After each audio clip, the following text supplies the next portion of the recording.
Bearcats All Access, sponsored by Altifiber. The Bearcats football team is coming off a bye week after back-to-back home victories. Now, UC prepares for Big 12 play in a road game at Kansas. This is Bearcats All Access. I'm your host, Mike Dyer. We've got a great show for you today. You're going to hear from UC offensive line coach Nick Cardwell, as the UC Bearcats have yet to allow a sack this season. You're also going to hear from UC women's basketball coach Katrina Merriweather and why she's a Bearcat through and through. Plus, you're going to hear from two UC freshman soccer standouts and their journey from Ontario to UC. But this episode starts with Coach's Corner, sponsored by Altifiber.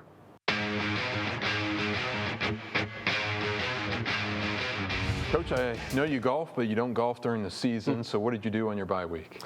Yeah, I mean, obviously we don't get too many opportunities to hang out, and so this past weekend, just watched some ball, just like most of the country did. Watched football on Saturday, got on the grill, cooked some wings, and just enjoyed some family time. What do you think the team gleaned from the bye week? I thought we did a really good job in the bye week as far as the starters, keeping them on point for their assignment. What they needed to do, working on some fundamentals. Really worked a lot on our young guys. End of every practice, 10 or 15 minutes, scrimmages. I think some of those guys will end up helping us this year. Some of those guys, as you think about how early the season is right now, as you go through the middle toward the end, those guys will be able to come out and contribute. And kept our guys fresh as well to recover, because we got a 6-week grind that's getting ready to happen as we start this the Big 12 play. What is your mindset as you head to Lawrence? Yeah, I mean, we're excited about Big 12 play. I mean, the opportunity, you've had 3 games there, really kind of preseason, so to speak, and now it's go time, for us. And they're one of our best teams in our league, and I think, Coach Lance Leopold's done a great job there, getting that program rolling each and every year. Outstanding teams, well coached. Always tough to go on the road and win in this league. There's a lot of emotions going on with this game right here, I think, but we're excited about it. We know it'll be a great atmosphere and a great opportunity for us to go, start the Big 12 play. The offensive line hasn't allowed a sack for the Bearcats this year. How impressive has that been? And what's that say about the efforts of O-line coach Nick Cardwell? Yeah, Coach Cardwell's done a great job, putting this offensive line together. I think anytime you make a little run like this where you don't give up any sacks, obviously it starts with the offensive line. Their assignments, playing 5 as 1 up front. Also, tight ends are blocking, running backs are blocking, and also I think the quarterback does a really good job of getting rid of the football. If the pressure is coming, you're getting rid of it. There hasn't been a lot of pressure, I don't think, in the first 3 weeks. Combined all that, I mean, it's hard to do in this day and age in college football. It will be a big test this week. Kansas is one of the better sack teams in the Big 12 and very active up front. So we'll have a work cut out for us this week. Talked about the coaching, the atmosphere there in Lawrence. What impresses you the most on film with them overall? Very physical team. I think they have really good team speed throughout the whole. Everybody, all 3 phases. They had a big kickoff return last week for a touchdown. I think that kid can really run. Defensively up front, they're active. The guys are good with their hands. They get in the backfield while they're one of the best sack teams in the Big 12. Linebackers can run as well. Offensively, it put a lot of pressure on defenses. They can run the football. The quarterback's dynamic, can throw, can run as well. And he's a very experienced guy. He's played 6 years of football. So I think, combine all 3 of those phases, man, that's why they've been successful. There's no room for error. You got to play solid in all 3 phases. Where do you see special teams right now? I think we're very solid in special teams. I think Stevens kicked the ball really well. I think kicking off and field goals. I think Fletch has punted the ball great. Field position's huge, and as you start getting into Big 12 play, and so much of that is the special teams. How well do you kick, but also how well are you covering? And then, getting off blocks and those type things. And I think we've done a really good job of that. I think we can get better. I think, we're working hard at trying to get better at the teams. Coach, thanks for joining us. Best of luck to you on Saturday. Thank you. Appreciate it. Tony Pike sits down with UC offensive line coach Nick Cardwell as the two dive into the heart of the trenches, the development of the offensive line, and how to build chemistry and toughness, and what fans can expect from this group this season.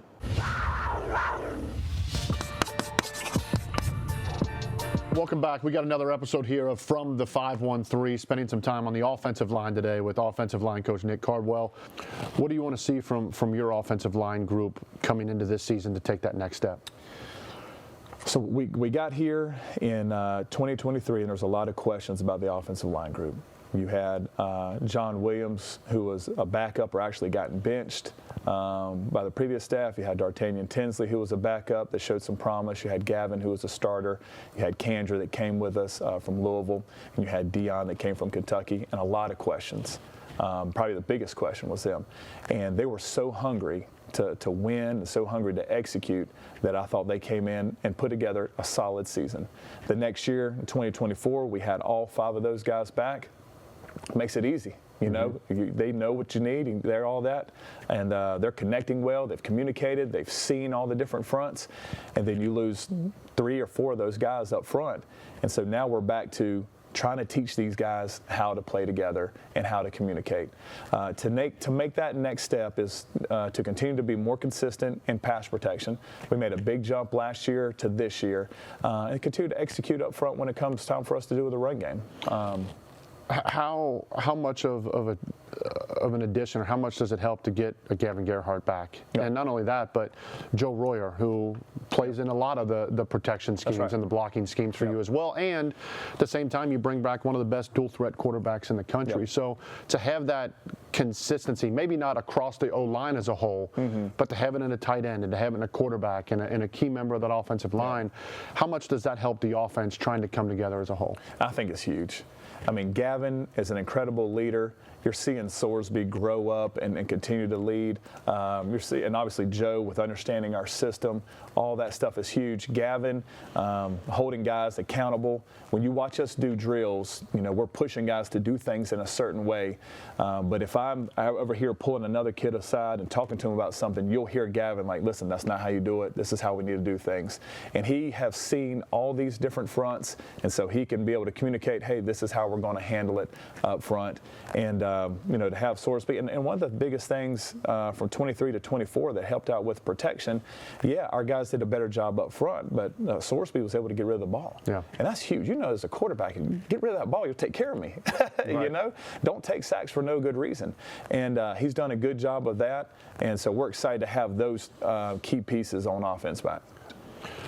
Take me inside of a meeting early on when you get the whole group together and you're installing those pillars of what it's going to take to be successful. What are some of those pillars that you want the offensive line to lean on? Yeah, number one, it's got to be effort. I mean, we have got to play a nasty brand of football, and we got to finish people. And I tell guys, the scoreboard's great. Like I want to have more points than they do at the end, but I want to see more of their bodies on the ground than ours. And we should be finishing somebody every single play. We should be chasing the football, and we may get penalized sometimes, but we're not going to get. There shouldn't be anything that lacks effort in what we do, effort and finish. And so I would say the other thing would be communication. You've got to communicate. You have to. We do a lot of things with the guys off the field. We bring them over to the house at least once a month, or we'll go paintball, we'll go bowling, you know, just a bunch of different stuff.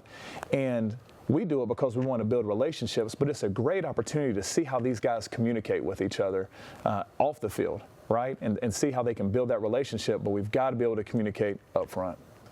Coach, this was awesome. We appreciate your time. Good luck this year. Absolutely.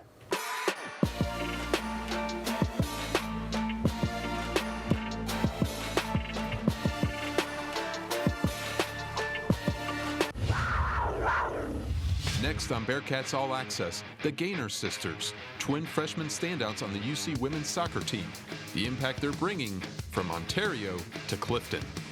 This segment is sponsored by Furniture Fair.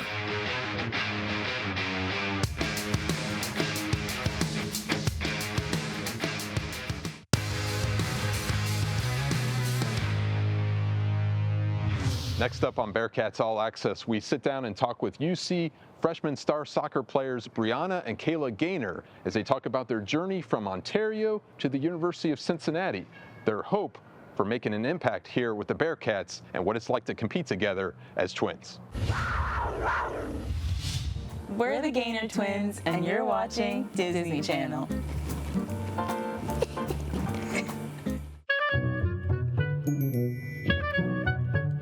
We're from Toronto, Canada. We're just outside of Toronto, actually, but we say we're from Toronto because nobody really knows the other cities in Canada. Like, we're from Whitby, Ontario, if anybody knows what that is. Yeah.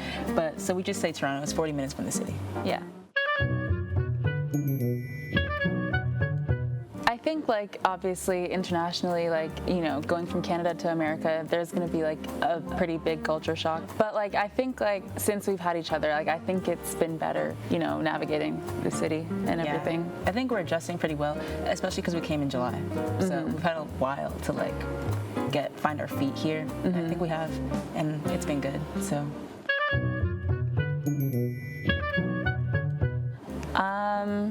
I really like Florida. We went to Miami that time to visit our cousins. I love Florida.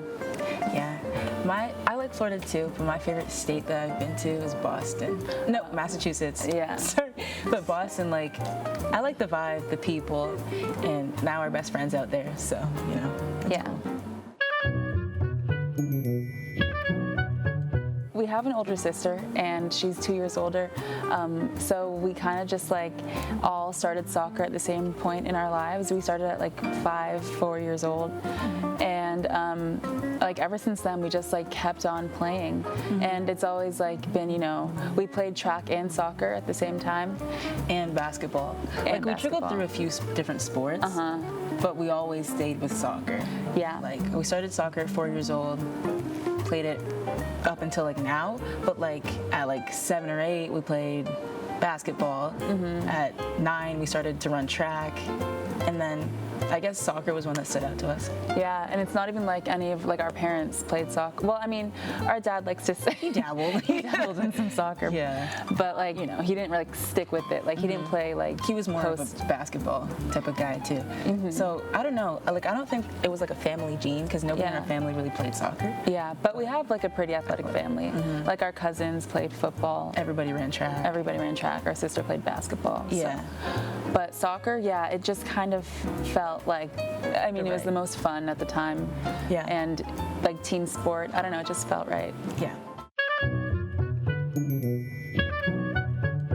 Do you think we have twin telepathy? Like, I would say low-key yes. Like, I don't necessarily believe it fully, but between us, like, genuinely, we think the same things, and we say the same things, and apparently we get injured at the same time. I know, like last year there was a point when like I just hurt my hamstring in practice, whatever, and then I was out for like a couple days, and then 2 days later you hurt your ankle or something. Yeah, I rolled my ankle. And then it was like this running joke around our club saying like Brianna just wanted to get out at the same time as her twin. Yeah. Like, and then we were like on the same return to play. We got back at the same time. yeah. It was kind of like very kind of embarrassing. Like, bro.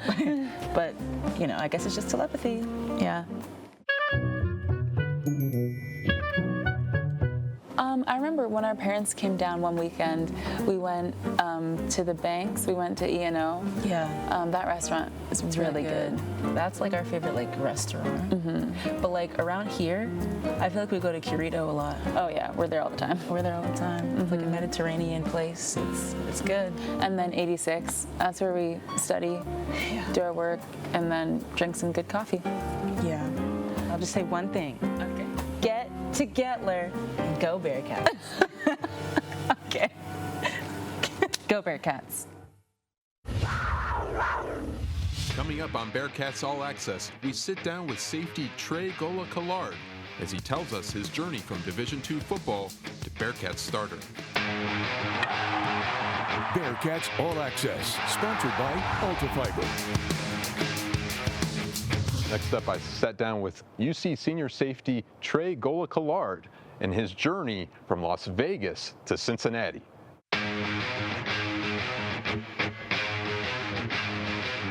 Trey, tell me about this season for you. Second on the team in tackles with 17, and what's working so well for you and your defensive teammates? Something Coach Vite preaches a lot is pursuit. I feel like most of my tackles have come from pursuing the ball, and I feel like that's something we're going to keep getting better at as the season goes on. You were a reserve player last year, now as a starter. What did you learn the most from the 2024 season that you applied to this year? You don't have to play so fast. I feel like at the Power 4 level, a lot comes from your mind. I learned sitting behind Josh Minkins last year. He had this poise to him that I hadn't seen before. You've had quite a journey to UC, obviously. Had 2 Division II scholarship offers out of high school. I know you were 149 pounds as a freshman at the University of Mary. But tell me about how that journey has been for you, and how grateful you are now here to be a Bearcat. I really look back on it, and there's no way I would have wanted to go other than that. Coming out of high school, it was tough seeing everybody else go to these big schools. I'm grateful for the journey that I've taken. I'm grateful just for being able to not take the little things for granted. What do you attribute your growth and your football IQ to? The coaches along the way, consistency. Coach Vite shows us a video all the time of DeMar Hamlin, and he has this sticky note that he writes down on, and it says consistency is the true mark of greatness, and that's kind of what I live by, because I wouldn't be here without consistency. I'm not the strongest, fastest, I don't jump the highest, but I feel like I'm more consistent than a lot of guys, and that's what it comes down to. Who inspires you? My parents, honestly. My dad, he's consistent in everything he does. Waking up, seeing him wake up every day and going to work, and he has this fight that I don't feel like a lot of people in the world have, and so that's a guy that I want to be just like. I know you want to be a firefighter. Yeah. When football is completed, where does that come from? I always wanted to be a first responder. I always had this heart for helping people, and I felt like what better way to do that than being a firefighter. Everybody loves firefighters, right? What would that mean to you? It'd mean the world. I had a coach growing up, actually, that was a firefighter, and he taught me a lot of things. He was a fire captain down in Vegas. What's the biggest difference between Las Vegas and Cincinnati? First off, we'll start about the weather. Las Vegas is we like to say it only has 2 seasons. It's either hot or cold, and there's no in between, whereas Cincinnati has it all 4. It could change within a couple hours, right? Literally. You wear number 6. Obviously, Brian Cook, the chief safety, former UC star, wore number 6 as well. How much have you been asked about that, and how much have you looked up to Brian? I haven't been asked about it too much, but I do look up to Brian Cook. Just seeing what he did here at UC, coming from FCS, because he was at Howard before, coming from FCS and doing what he did at a school like this I relate to it, so I definitely look up to him in that way. What is your mindset as you open up Big 12 play going out to Kansas this week? Yeah, I'm excited. I think the team is excited. Kansas is a good test first week. I feel like we've prepared well. We're going to keep preparing until the game's over. Up next on Bearcats All Access, basketball season is just around the corner. Coach Katrina Merriweather shares her vision for the women's hoops team as she starts her 3rd season leading the Bearcats.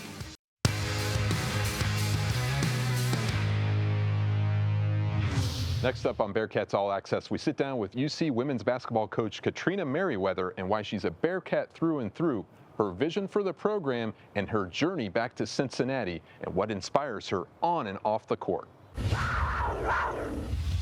Hello, Bearcat family, and welcome to a phenomenal conversation with head coach Katrina Merriweather. Welcome. Thank you, Amber. It's always good to see you. Oh, it's so great to sit down and chat with you. A former teammate of mine and a longtime coach. In your 3rd season now at the University of Cincinnati as a head coach, you played, came back and coached as an assistant, student assistant, graduate assistant, then came back again now as the head coach. So welcome in your 3rd season. What are you looking forward to in this trip around? I think I'm most looking forward to having the fresh blood that we do. We have 8 newcomers and 6 freshmen. We've had some staff changes, which is always bittersweet because people move on as they continue to chase their goals and their dreams, and it allows you to bring in new people, which provides perspective and different opinions and that sort of thing. So I think I'm just excited for us to grow together.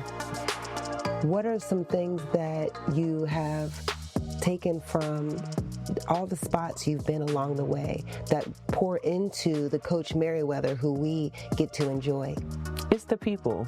We're always going to talk about the importance of facilities and where the kids stay and how you take care of them, and where's the dining hall and where all the things that make their experience wonderful and unique, but you can have all the material things you want, and if you don't have amazing people, it's very difficult to build a program. And I think what we've been able to do in all three spots is take significant steps forward. At Wright State, it was a little different because Mike Bradbury left me a very winning program. So I think that was a little different, but we were still able to build, I feel, off of the accomplishments that he had. And then the next stop at Memphis, I felt like it was the same thing, surrounded by really great people that were very supportive of the program. And the only reason I would have left that position in that situation was to come to another place that was like that, maybe a little closer to home, where there were some other connections, and that's how we end up here. Fortunate to be in my third place, where there's just really amazing people that love and support women's basketball and me, and the way that we believe in each other and the vision that we have. Nice. Well, thank you for joining us today, and every opportunity we have to talk to you, we're going to be back for more, and best of luck to you this season. Thank you. I appreciate it. I appreciate you.